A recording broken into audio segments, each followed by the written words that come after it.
नमस्कार, स्वागत करता हूं आज की बड़ी खबरों में। वो खबरें जो देश की राजनीति, समाज और लोकतंत्र की धड़कन से जुड़ी हैं। लेकिन वीडियो देखने से पहले एक छोटी सी रिक्वेस्ट, अगर आप सच्ची खबरों को सपोर्ट करते हैं तो इस वीडियो को लाइक जरूर करें और कमेंट में बताएं कि आप हमें कहां से देख रहे हैं। तो चलिए बिना किसी देरी के शुरू करते हैं आज की सबसे अहम खबरें जो आपके लिए जानना बेहद जरूरी है। देश भर में मतदाता सूची को शुद्ध और पारदर्शी बनाने के उद्देश्य से चुनाव आयोग एसी ने स्पेशल इंटेंसिव रिवीजन यानी सर प्रक्रिया को पूरे देश में लागू करने की घोषणा की है। मुख्य चुनाव आयुक्त ज्ञानेश कुमार ने बताया, प्रयोग के बाद अब यह प्रक्रिया चरणबद्ध तरीके से सभी राज्यों में लागू होगी ताकि मतदाता सूची से फर्जी नामों को हटाया जा सके और नए योग्य मतदाताओं को शामिल किया जा सके। सर के तहत घर घर जाकर सत्यापन किया जाएगा, पुराने और मृत मतदाताओं के नाम हटाए जाएंगे और पात्र नागरिकों के दस्तावेज जांचकर उन्हें सूची में जोड़ा जाएगा। बिहार में हुई सर प्रक्रिया के दौरान लगभग 21.5 लाख नए मतदाता जोड़े गए, जबकि 3.6 लाख नाम हटाए गए, जिससे अंतिम सूची में करीब 7.4 करोड़ मतदाताओं के नाम दर्ज हुए। आयोग का कहना है कि यह कदम चुनावी पारदर्शिता की दिशा में बड़ा सुधार है, लेकिन विपक्षी दलों ने इसे लेकर सवाल उठाए हैं कि कहीं यह प्रक्रिया योग्य मतदाताओं को बाहर करने का बहाना न बन जाए। सुप्रीम कोर्ट ने भी इस मामले में निर्देश दिया कि आधार कार्ड को वैध पहचान पत्र के रूप में स्वीकार किया जाए ताकि कोई वैध नागरिक सूची से बाहर न रहे। हालांकि पश्चिम बंगाल और कुछ अन्य राज्यों ने इसे छिपे हुए एनआरसी की कोशिश करार दिया है और विरोध दर्ज कराया है। चुनाव आयोग का कहना है कि सर केवल चुनावी व्यवस्था को मजबूत करने के लिए है, न कि किसी नागरिकता निर्धारण के लिए। विशेषज्ञों का मानना है कि अगर यह प्रक्रिया पारदर्शी और निष्पक्ष ढंग से की जाए तो यह भारत के लोकतंत्र की जड़ों को और मजबूत बना सकती है, क्योंकि साफ मतदाता सूची ही निष्पक्ष चुनाव की असली नींव है। बिहार की राजनीति 2025 के विधानसभा चुनावों से पहले एक नए त्रिकोण में बदलती दिख रही है, जहां मैदान में अब पारंपरिक एनडीए और महागठबंधन के साथ एक तीसरा मोर्चा उभर रहा है, अरविंद केजरीवाल एक, प्रशांत किशोर पेक और अन्य क्षेत्रीय दलों का गठजोड़। आम आदमी पार्टी ने ऐलान किया है कि वह बिहार की सभी 243 सीटों पर अपने उम्मीदवार उतारेगी और विकास बनाम जाति राजनीति का एजेंडा लेकर मैदान में उतरेगी। वहीं दूसरी ओर चुनाव रणनीतिकार से नेता बने प्रशांत किशोर की जनसुराज यात्रा अब बड़े जनाधार में बदलती दिख रही है, जिसमें युवाओं और बेरोजगारी के मुद्दे को केंद्र में रखा गया है। प्रशांत किशोर का दावा है कि वे किसी भी दल के समर्थन या विरोध में नहीं, बल्कि सिस्टम बदलने के मिशन पर हैं। इस बीच एनडीए में भी सीट बंटवारे और नेतृत्व को लेकर खींचतान जारी है, जबकि महागठबंधन में आरजेडी और कांग्रेस के बीच तालमेल को लेकर अनिश्चितता बनी हुई है।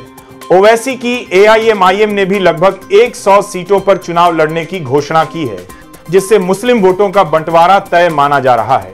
इन सबके बीच बिहार की राजनीति जातीय समीकरणों से हटकर मुद्दा आधारित मोड़ लेने की कोशिश में है, जहां शिक्षा, बेरोजगारी, भ्रष्टाचार और स्थानीय विकास जैसे विषय प्रमुख हो गए हैं।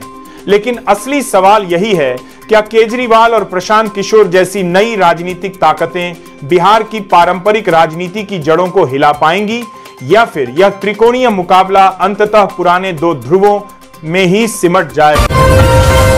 बिहार विधानसभा चुनाव 2025 की तैयारी अब अंतिम चरण में पहुंच गई है और पटना जिला प्रशासन ने मतदाता प्रक्रिया की पारदर्शिता सुनिश्चित करने के लिए इलेक्ट्रॉनिक वोटिंग मशीनों मद, कंट्रोल यूनिट क्यू और वीवीपीएट की रैंडमाइजेशन प्रक्रिया पूरी कर ली है। जिले के 5,677 मतदान केंद्रों के लिए यह रैंडमाइजेशन चुनाव आयोग के निर्देशों के तहत किया गया, जिसमें राजनीतिक दलों के प्रतिनिधि, निर्वाचन अधिकारी और जिला प्रशासन के वरिष्ठ अधिकारी मौजूद रहे। इस प्रक्रिया का उद्देश्य यह सुनिश्चित करना है कि किसी भी राजनीतिक दल या उम्मीदवार को यह न पता हो कि किस बूथ पर कौन सी मशीन उपयोग में लाई जाएगी, ताकि मतदान प्रक्रिया पूरी तरह निष्पक्ष और पारदर्शी बनी रहे। जिलाधिकारी ने बताया कि सभी मतदान केंद्रों की सुरक्षा, बिजली व्यवस्था, दिव्यांगजनों के लिए विशेष सुविधा और संचार नेटवर्क की तैयारी भी लगभग पूरी हो चुकी है। इसके साथ ही मतदान कर्मियों का प्रशिक्षण, माइक्रो ऑब्जर्वरों की तैनाती और मतदान सामग्री के परिवहन की योजना भी तय कर दी गई है। प्रत्येक ईवीएम की तकनीकी जांच और मॉक पोल भी कराया गया ताकि किसी मशीन में खराबी न रहे। प्रशासन ने यह भी सुनिश्चित किया है कि मतदान केंद्रों पर पर्याप्त सीसीटीवी निगरानी, महिला सुरक्षा बलों की मौजूदगी और कानून व्यवस्था के कड़े इंतजाम हों। पूरे पटना जिले में अब माहौल चुनावी रंग में ढलता दिख रहा है, जहां मतदाताओं को जागरूक करने के लिए मतदान आपका अधिकार है अभियान भी तेज कर दिया गया है। प्रशासन का दावा है कि इस बार का मतदान न केवल तकनीकी रूप से अधिक सशक्त होगा, बल्कि पूरी तरह पारदर्शी और भरोसेमंद भी साबित होगा। मध्य प्रदेश और महाराष्ट्र की राजनीति में इस समय सत्ता के गलियारों में जुबानी जंग अपने चरम पर है, जहां मुख्यमंत्री और उप मुख्यमंत्री के बीच आरोप प्रत्यारोप का दौर लगातार तेज होता जा रहा है। मध्य प्रदेश में मुख्यमंत्री मोहन यादव और उप मुख्यमंत्री जगदीश देवड़ा के बीच प्रशासनिक फैसलों को लेकर मतभेद खुलकर सामने आ गए हैं। हाल ही में एक देवड़ा के बीच जगदीश देवड़ा के बीच आरोप प्रत्यारोप का दौर बड़े संबंध हो गया है।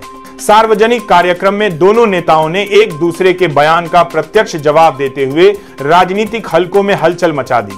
मोहन यादव ने कहा कि सरकार को स्थिरता और अनुशासन चाहिए, न कि व्यक्तिगत एजेंडा। तो देवड़ा ने पलटवार करते हुए कहा कि टीम वर्क में सभी की आवाज सुनी जानी चाहिए, केवल आदेश नहीं। इसी तरह महाराष्ट्र में भी मुख्यमंत्री एकनाथ शिंदे और उप मुख्यमंत्री देवेंद्र फडणवीस के बीच सत्ता संतुलन को लेकर ठन गई है। मराठा आरक्षण से लेकर विकास परियोजनाओं के क्रेडिट तक दोनों नेताओं के बीच बयानबाजी ने गठबंधन की एकता पर सवाल खड़े कर दिए हैं। फडणवीस ने हाल ही में कहा कि कुछ फैसले बिना परामर्श के लिए जा रहे हैं, जिस पर शिंदे ने तंज कसते हुए कहा कि हम किसी के रिमोट से नहीं चल रहे।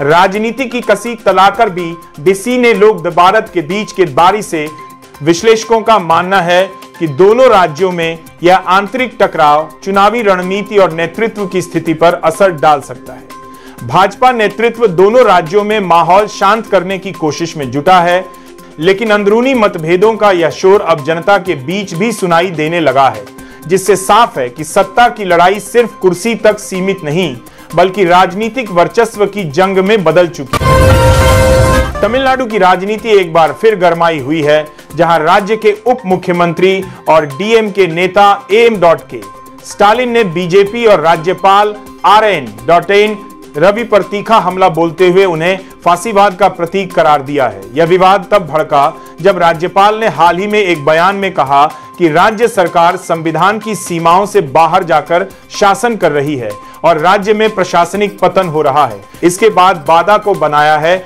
जवाब में स्टालिन ने कहा कि राज्यपाल और बीजेपी दोनों मिलकर केंद्र से तमिलनाडु की स्वायत्तता को कुचलने की कोशिश कर रहे हैं।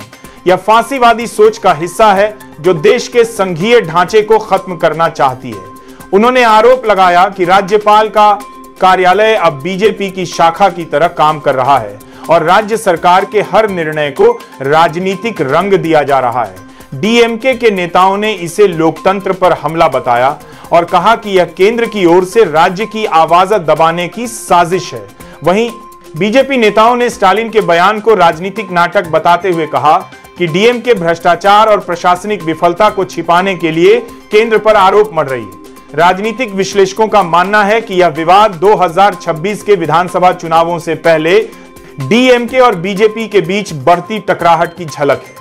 तमिलनाडु की सड़कों पर भी इस मुद्दे को लेकर प्रदर्शन तेज हो गए हैं, जहां डीएमके कार्यकर्ताओं ने राज्यपाल के इस्तीफे की मांग करते हुए नारेबाजी की।